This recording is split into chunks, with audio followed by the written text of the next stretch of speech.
Demi malaikat yang berbaris dengan rapi.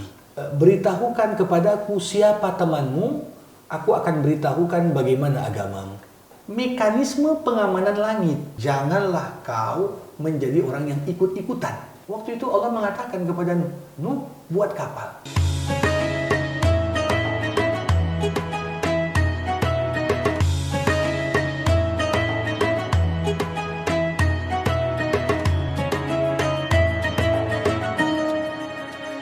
Bismillahirrahmanirrahim. Assalamualaikum warahmatullahi wabarakatuh. Sahabat Al-Quran, senang sekali Widya dan tentunya juga Ustadz Somong Syari ya bisa kembali bersama-sama mengajak sahabat Al-Quran untuk belajar menambah ilmu kita mengenai Al-Quran.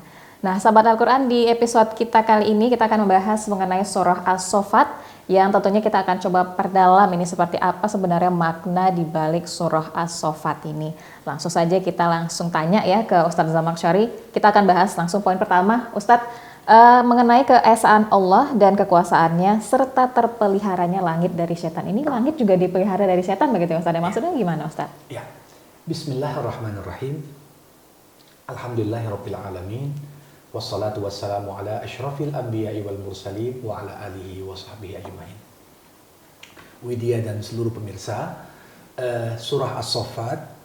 As-Saffat artinya yang berbaris dengan rapi. Yang berbaris dengan rapi. Ini adalah sifat dari para malaikat. Was-saffati saffa, faz-zajirati zajra, fattaliyati dzikra. Demi malaikat yang berbaris dengan rapi. Demi malaikat yang mencegah dengan sungguh-sungguh. Dan demi malaikat yang membacakan peringatan. Nah, surah ini menggambarkan kepada kita bagaimana Allah itu sangat suka kerapian, kebersamaan, semangat untuk berjemaah. Dan malaikat adalah simbol dari ketundukan dan kepasrahan kepada segala apa yang Allah Subhanahu wa taala perintahkan. Karena malaikat tidak ada ceritanya membangkang. Malaikat tidak dikenal suka bermaksiat kepada Allah. Nah, ini yang kemudian menjadi tema utama dalam surah ini. Sehingga surah As-Saffat ini juga dalam beberapa tulisan para ulama disebut dengan nama Suratuz Zabih. Surah yang bercerita tentang Nabi yang disembelih. Itulah Nabi Ismail alaihissalam. Nanti kita akan bahas ketika sampai pada ayatnya. Namun ini gambaran kepada kita bagaimana Ismail dan ayahanda Ibrahim ini sampai pada tingkatan kepatuhan seperti layaknya malaikat. Mereka tahu perintah Allah itu begitu berat untuk dieksekusi. Tapi karena mereka itu sudah menganggap segala perintah Allah adalah baik. Tidak ada lagi ruang dalam hatinya untuk ragu akan kebenaran perintah Allah. Maka seberat apapun perintah itu berhasil mereka laksanakan dengan sebaik-baiknya. Nah, di awal surah Allah Subhanahu wa taala setelah mendeskripsikan para malaikat digambarkan bahwasanya Allah menghiasi langit dengan bintang-bintang yang ada. Jadi bintang-bintang ini kan penambah indah langit. Namun ternyata bintang-bintang yang ada ini juga mekanisme pengamanan langit yang Allah buat untuk menghindarkan agar setan-setan tidak menguping untuk mendapatkan berita langit untuk disampaikan kemudian kepada orang-orang yang minta bantuan pada setan. Jadi apa yang kita istilahkan mungkin dalam ilmu astronomi komet ya, mungkin bentuknya zahirnya emang komet, tapi dalam perspektif Al-Qur'an, komet itu termasuk pertahanan supaya menghantam setan-setan yang ingin menguping berita langit. Jadi sehingga kalaupun ada orang merasa setan itu mengetahui yang gaib, sesungguhnya paling-paling yang bisa dikupingin oleh setan itu hanya 1% berita yang benar. Sedangkan yang lainnya itu bumbu-bumbu yang tentunya mereka sendiri pun tidak bisa mengetahui dengan pasti kebenaran dari apa yang disampaikan. Pinter juga setan itu Ustaz ya. Suka nguping begitu ya. Nah, poin yang selanjutnya itu membahas mengenai orang musyrikin mengingkari hari kebangkitan dan balasan mereka di hari kiamat. Ini kembali kita bahas lagi ya Ustaz ya, bagaimana kaum musyrikin mengingkari hari kiamat.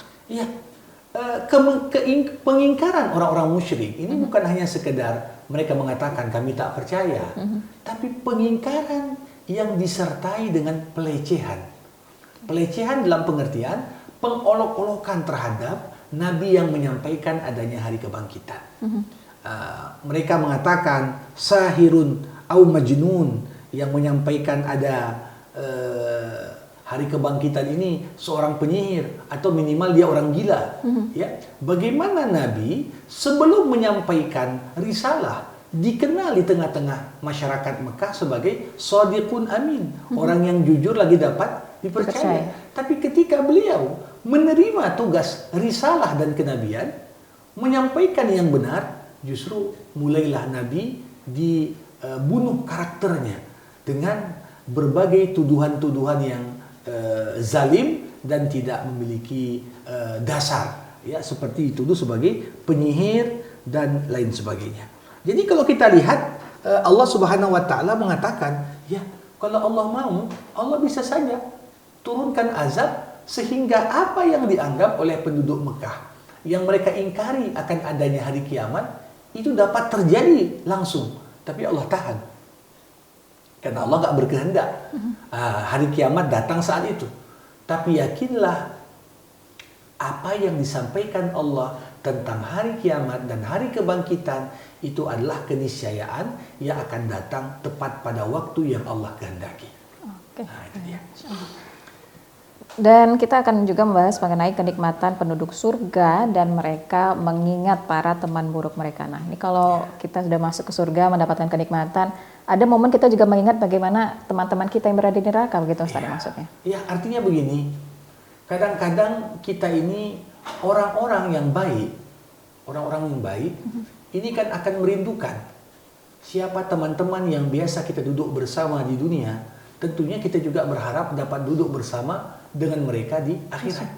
Nah, akan datang satu momen, ya kita melihat ya, si Fulan dulu sama kita, kok tak ada lagi di surga? Di mana dia? Kalau tak ada di surga, pasti di neraka. Kan begitu? Nah, mulailah mereka bertanya-tanya, rupanya apa kejahatan si Fulan sehingga dia masuk neraka? Kan begitu? Di saat yang bersamaan, orang-orang yang ada di surga juga mengingat apa-apa yang dilakukan oleh orang-orang yang justru sering sekali mengganggu orang-orang yang beriman. Ya, mungkin lewat melecehkan mereka, memperolok mereka, dan sebagainya. Nah, sebaliknya, sebagaimana orang-orang beriman mengingat orang-orang yang melakukan keburukan kepada mereka, di sisi lain, orang-orang yang sama-sama masuk neraka mulai mencari mana yang menyesatkanku. Nah, jadi begitu kita lihat. Ya. Jadi itulah hari di mana setiap orang ingin berlepas dari junjungannya. Ya, kalau di dunia kadang-kadang kan kita perlu mencari siapa junjungan kita, siapa model kita, yang kemudian kita membanggakan diri kita, berharap bersama dengan junjungan kita nantinya. Tapi di akhirat, tentunya semua junjungan yang tidak menghantarkan kita untuk sampai ke surga, semua orang ingin mencari mana junjungan itu. Ingin seperti memberikan kekesalan mereka, begitu juga menyalahkan mereka atas keteladanan buruk yang ditunjukkan oleh teman-teman buruk itu ketika hidup di dunia sebelumnya. Oke, siap. Berarti kita juga sebenarnya harus pilih-pilih teman ya Ustadz ya, bagaimana memilih teman yang baik begitu. Ya, ini pasti ya, bisa dikatakan baik buruknya agama kita sangat ditentukan ini dengan siapa kita berteman. Sampai dikatakan begini oleh orang-orang bijak, beritahukan kepadaku siapa temanmu, aku akan beritahukan bagaimana agamamu. Ya, sebagaimana orang bisa menilai kita dari buku apa yang suka kita baca. Orang bisa menilai kita dari siapa guru kita. Orang juga bisa mengenal kita dari siapa teman kita. Nah, jadi dengan melihat siapa teman kita, kepada siapa kita sering bergaul, orang sudah ada gambaran bagaimana kemudian karakter dari yang bersangkutan. Kenapa? Karena bagaimanapun juga manusia ini kan dua kemungkinan. Orang yang punya karakter kuat, dia bisa mewarnai orang lain. Rajin sholat dia. Ketika bergabung ke sebuah komunitas, justru komunitas yang jarang sholat, gara-gara masuk dia, jadi rajin sholat. Oke. Tapi kebanyakan orang justru lebih mudah diwarnai daripada mewarnai. Nah, ketika masuk di sebuah lingkungan, ya tentunya dia tidak punya kuasa untuk berlepas dari pengaruh lingkungan itu kepadanya. Maka Rasulullah mengingatkan kepada kita, la takun imma'ah. Janganlah kau menjadi orang yang ikut-ikutan. In ahsanan nas an tuhsinu. Kalau orang baik, kau ikut baik. Kalau orang buruk, kau ikut buruk. Walakin wattinu anfusakum. Tapi jadilah kau orang yang mampu memilah dan memilih. In ahsanan nas an tuhsinu. Kalau orang berbuat baik, kau berbuat baik karena mengenal kebaikan, bukan karena tren. Wa in asa'u an tajtanib isa'atahum.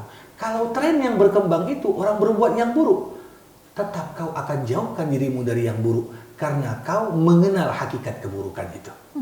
Ini yang saya kira pesan penting yang disampaikan oleh serangkaian ayat ini. Oke, baik. Langsung saja Ustadz, ini kalau diceritakan mengenai kisah para nabi, ada banyak ya nabi di sini Ustadz, yang dijelaskan seperti apa nih Ustadz? Iya, tentunya kisah di dalam Al-Quran bukan sekedar menceritakan apa yang pernah terjadi, siapa tokohnya, di mana tempatnya, bagaimana kejadiannya, sebagaimana yang menjadi fokus ilmu sejarah.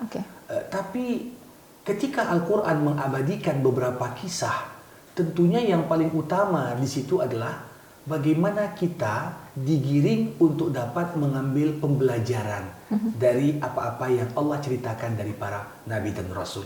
Nah, di surah As-Saffat ini, mengingat tema utama seperti yang saya sampaikan tadi, menggambarkan bagaimana kita harus bisa berserah diri kepada Allah untuk melaksanakan segala perintah Allah, baik kita paham ataupun tidak paham apa tujuan Allah di balik perintah itu. Maka di sini kita akan temukan beberapa kisah Nabi yang mendukung tema ini. Yang pertama adalah kisah Nuh. Kita tahu Nuh lama berdakwah. Salah satu perintah Allah kepada Nuh, di saat Nuh melihat tidak ada lagi peluang umatnya akan beriman, waktu itu Allah mengatakan kepada Nuh, Nuh buat kapal. Tempat yang disuruh Allah kepada Nuh membuat kapal, tempat yang jauh dari laut. Tetapi perintah Allah ini walaupun irasional, sulit untuk dipahami oleh akal, tapi Nuh menunjukkan kepada kita potret hamba yang betul-betul menghambakan dirinya kepada Allah. Laksanakan perintah Allah walaupun kau tak paham apa maksudnya. Lihat bagaimana ketika Nuh membuat kapal, tiap hari orang lewat memperolok Nuh. Lihat Nuh sudah gila. Kalau buat kapal ya dekat laut. Masa buat kapal dekat gunung? Mana ada airnya di sini? Tapi lihat bagaimana ketika Allah Subhanahu wa taala memerintahkan sesuatu, nah kebenaran akan datang membenarkan apa yang Allah perintahkan tersebut. Nah, kisah kedua ada kisah Nabi Ibrahim alaihissalam. Nah, kalau kita lihat bagaimana Ibrahim diperintahkan untuk menyampaikan kebenaran kepada kaumnya. Dan waktu itu Ibrahim diutus ke negeri Babilonia. Di sana ada raja yang zalim, Raja Namrud yang begitu kejam. Ketika Ibrahim berani untuk menghancurkan berhala-berhala yang ada di sana, akhirnya apa konsekuensinya?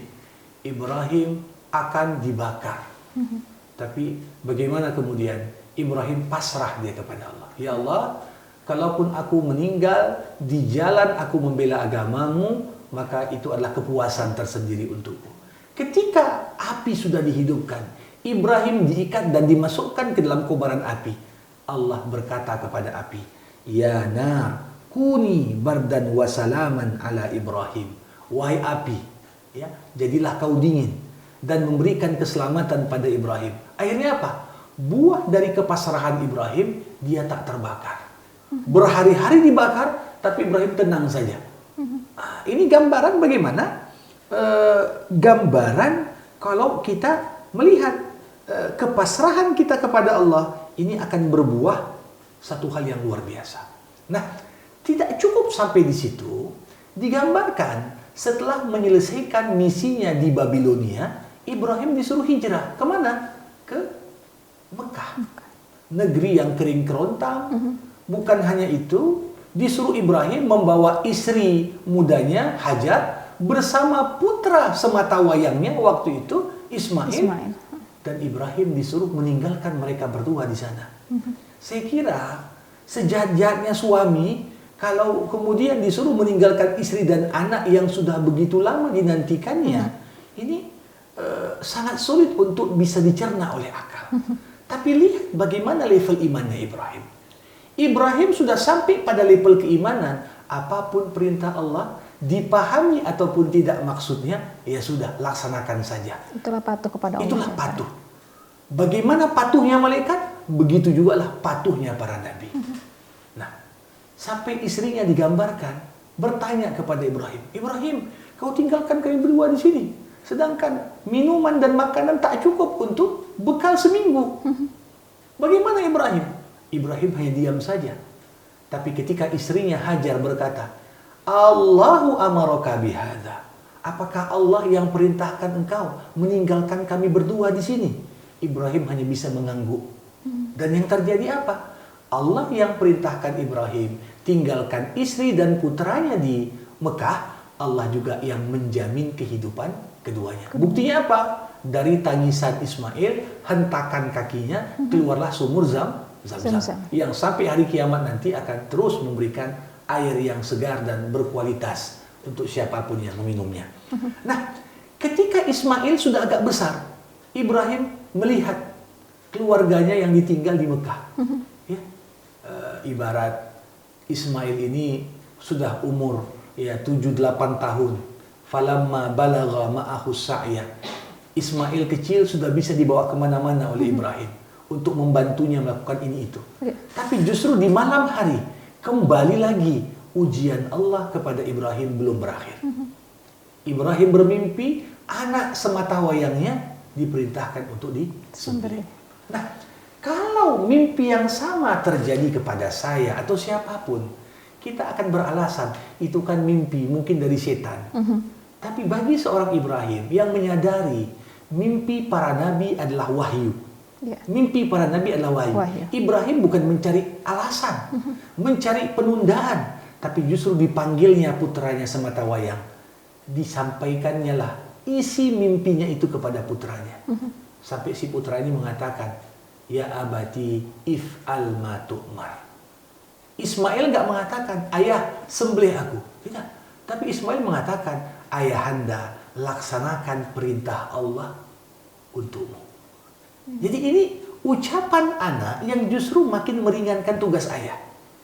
Kalau sekiranya Ismail ngomong, ayah sembelih aku, tergambar seakan-akan Ibrahim ini bengis sekali. Ya, tapi si anak ingin menggambarkan, walaupun tampak perintah itu ayah berat, kau sembelih aku. Tapi itu adalah perintah Allah. Laksanakan perintah Allah itu. Satajiduni insyaallah minas sabirin. Kembali ujian keimanan, ya, perintah. Maka saya suka katakan, zaman sekarang para hadirin, ini kita menemukan satu model orang tak mau mengamalkan perintah Allah dan perintah Rasul sampai perintah Allah dan Rasul itu bisa dipahami maksud dan tujuannya oleh akalnya. Selama belum ada fakta ilmiah, belum mau dikerjakan. Ini sangat berbahaya sekali. Karena kalau kita hanya mengamalkan perintah Allah, kalau setelah jelas apa pesan Allah di balik itu, berarti di momen itu kita tidak sedang menyembah Allah, tapi sedang menyembah akal kita. Semakin perintah Allah sulit untuk dipahami, semakin tinggi nilai ibadahnya. Inilah yang kemudian pelajaran berharga yang luar biasa yang bisa kita ambil dari kisah Ibrahim. Nah, kemudian pindah lagi ke cerita Musa dan Harun. Ya, di situ bagaimana keduanya diperintahkan untuk berdakwah menghadapi Fir'aun. Walaupun di surah As-Saffat ini singkat saja dikisahkan keduanya, tidak disampaikan panjang lebar. Ya, kemudian pindah ke cerita Nabi Ilyas. Begitu juga. Nabi Ilyas pasrah kepada Allah, dimusuhi oleh kaumnya, Ya, tapi walaupun demikian, kepasrahannya kepada Allah itu yang membuat dia mampu menghadapi berbagai cobaan. Nah, masuk juga cerita kepada Nabi Lut alaihissalam. Kalau kita lihat Nabi Lut ini juga gambaran orang yang pasrah kepada Allah. Kenapa? Lut itu diutus untuk berdakwah di luar kampung halamannya. Biasanya para nabi diutus berdakwah di kampung halaman masing-masing. Artinya dia punya keluarga yang siap membackup-nya. Ya. Tapi Lut ini disuruh dia berdakwah di luar kampungnya. Okay. Tentunya ini menjadi tantangan tersendiri. Ya, dia tidak punya keluarga di sana, tidak ada orang yang membackup-nya. Maka ketika Lut mencoba untuk menyelisihi kaumnya, Lut itu kemudian diancam. Kalau kau sok suci Lut dengan memusuhi perilaku LGBT yang berkembang ketika itu, kami usir kau dari kampung kami. Nah, ini gambaran. Tapi apa yang membuat Lut itu kuat? Karena dia merasa Allah bersamaku. Aku pasrahkan hidupku kepada Allah. Ya, kalaupun diusir ya sudahlah. Bumi Allah luas. Yang penting jangan sampai kita mengabaikan perintah Allah. Nah, termasuk yang paling menggambarkan kepasrahan sebagai penutup dari cerita semua nabi dan rasul di sini, kisah Nabi Yunus alaihissalam. Yunus seorang nabi yang berdakwah cukup lama, dia nampak kaumnya itu tak beriman, sehingga Yunus pun meninggalkan kaumnya. Karena Allah kemudian murka kepada Yunus, meninggalkan tempat dakwahnya sebelum Allah izinkan untuk pergi. Akhirnya apa? Yunus ditelan oleh ikan paus. Nah, kalau ada tempat yang paling gelap di muka bumi pernah ditinggali seseorang, mungkin itu adalah perut ikan paus yang pernah disinggahi Yunus. Karena digambarkan di dalam Al-Quran, tempat itu 3 lapis kegelapan. 3 lapis kegelapan. Pertama, lapisan pertama, gelapnya perut ikan paus. Ditambah kedua, gelapnya dasar lautan. Ditambah yang ketiga, gelapnya malam.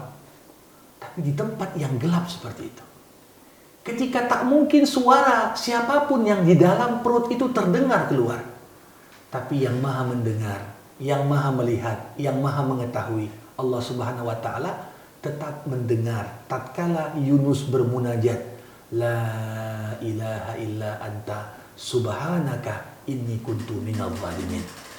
Tidak ada Tuhan selain Engkau, maha suci Engkau, sesungguhnya aku termasuk golongan orang-orang yang zalim.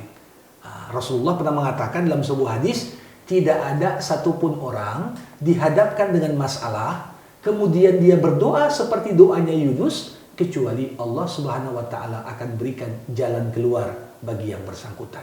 Jadi ini gambaran kembali kepasrahan kita kepada Allah. Boleh jadi itu kunci kita menemukan solusi dan jalan keluar dari segala permasalahan yang kita hadapi. Oke. Kalau di surat As-Saffat ini Ustadz, akidah orang musyrik yang dijelaskan ini gimana Ustadz? Ya, penutup surah ini menggambarkan kepada kita ketika orang-orang musyrik itu menolak kebenaran yang datangnya dari Allah. Penolakan ini berimbas kepada rancu dan kacaunya pola pikir mereka. Ya. Jadi orang yang menolak kebenaran yang bersumber dari wahyu akan mengakibatkan cara berpikir pun rancu dan menyimpang. Nah, dikatakan di ayat ini, fastaftihim ali rabbikal banat walahumul banun. Orang-orang kafir Quraisy dulu, sebagaimana kita tahu, itu kan sangat senang kalau istri mereka melahirkan anak laki-laki. Begitu sedih dan frustasi ketika istrinya melahirkan anak perempuan. Mereka menganggap lahirnya anak perempuan sebagai aib. Nah, ketika mereka menginginkan anak laki-laki, di saat yang bersamaan, orang-orang kafir Quraisy itu mengatakan, malaikat itu anak perempuannya Tuhan. Jadi Allah mengatakan, ya, Satu sisi kalian tak mau anak perempuan, tapi kenapa pula kalian katakan malaikat anak perempuannya Anak Tuhan? perempuan Tuhan. Kenapa kalian nasabkan kepada Allah sesuatu yang kalian pun tak ingin memilikinya? Nah, di sini Allah katakan, Am khalaqnal malaikata inatha wa hum syahidun? Apa mereka menyaksikan dulu waktu Allah menciptakan malaikat, malaikat itu anak perempuannya Allah? Atau jangan-jangan itu hanya omong kosong? Atau jangan-jangan itu hanya dugaan mereka saja, sedangkan mereka tidak punya bukti atas klaim yang disampaikan. Ya. Nah, di sini kalau kita lihat, jadi ketika mereka mengatakan Allah itu punya anak perempuan, sedangkan kami pengen anak laki-laki, ini adalah pembagian yang gak adil, kata Allah. Kalau kalian mengatakan malaikat itu anak perempuan, seharusnya kalian bangga juga ketika punya anak perempuan. Bukankah Allah punya anak perempuan? Ya. Ya seharusnya kalian juga punya. Disinilah kemudian digambarkan kerancuan cara berpikir mereka. Nah, kemudian di antara kerancuan berpikir orang-orang musyrik juga, waja'alu bainahu wa bainal jinnati nasaba. Dikatakan di sini, mereka mengatakan ada nasab keluarga antara Allah dengan jin. Nasab keluarga antara Allah dengan jin. Nah, jadi sebagaimana malaikat itu anak Allah, ya ingin digambarkanlah jin ini ponakannya Allah. Nah, jadi artinya jin ini punya hubungan kekerabatan dengan Allah. Baik. Nah, Allah kembali mengatakan, ya, walaqad alimatil jinnatu annahum lamuhdharun. Allah katakan di sini, sungguh jin telah mengetahui bahwa mereka pasti diseret ke neraka. Kalau jin itu saudaranya Allah, masa jin masuk neraka? Ya. Kan gitu. Benar. Allah membalas klaim-klaim itu dengan argumentasi yang logis. Ya, biasanya kalau itu saudara kita, ya kita bela, kan begitu. Kalau sekiranya ada nasab antara Allah dan jin, ya pastinya nggak mungkin jin ini akan menjadi bahan bakar api neraka. Nah, maka dari itu Allah Subhanahu wa taala menggambarkan dalam ayat 171 dan berikutnya ini cukup menarik. Walaqad sabaqat kalimatuna liibadinal mursalin innahum lahumul mansurun. Allah katakan, sungguh kami telah berjanji kepada para hamba kami yang menjadi rasul bahwa mereka pasti akan dapat pertolongan. Nah, ini janji Allah. Janjinya Allah beda dengan janjinya manusia. Janji manusia lebih banyak ingkarnya daripada pemenuhannya. Tapi kalau Allah berjanji, maka sungguh tak mungkin Allah mengkhianati janjinya. Selama kita penuhi janji Allah itu. Selama kita penuhi syaratnya, janji Allah pasti akan terpenuhi. Nah, jadi semua nabi, semua rasul, walaupun mendapatkan penentangan, pendustaan, perlawanan, tapi Allah pasti akan menolong. Allah katakan lagi, wa inna jundana lahumul ghalibun. Sungguh tentara kami yang akan menang. Tentara kami yang akan menang. Siapa tentara Allah? Semua yang ada di alam semesta dapat menjadi tentaranya Allah. Bahkan tumbuh-tumbuhan sekali. Tumbuh-tumbuhan. Iya. Kita lihat berapa banyak umat-umat terdahulu yang kemudian datang azab, angin berubah menjadi tentaranya Allah. Air pada kasus Nabi Nuh, terbuka pintu air dari langit, terbuka pintu air dari bumi, ya tenggelam manusia. Air bisa berubah di tentaranya Allah. Ya. Di masa Nabi Ibrahim, raja yang jahat, Namrud, Allah pernah jadikan seekor nyamuk tentaranya Allah. Bayangkan nyamuk masuk ke telinga.